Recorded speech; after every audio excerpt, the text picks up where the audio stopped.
Hi guys, welcome to Techavro. In this video, I'm gonna be showing you how to delete website from WIX. So let's go to the WIX dashboard first. After that, you'll find here your WIX website name. You have to click on this drop down menu and click on Go All Sites.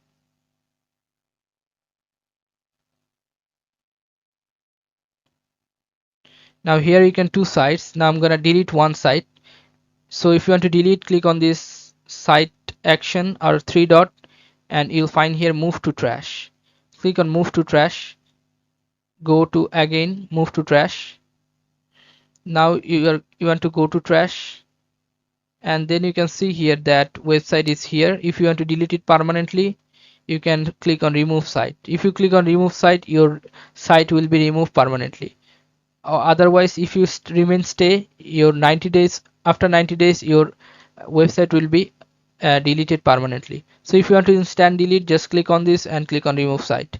Okay, so this is how you can delete a website from WIX. So guys, if you find this video helpful, then please give a thumbs up and don't forget to subscribe the channel. Thank you so much for watching the video.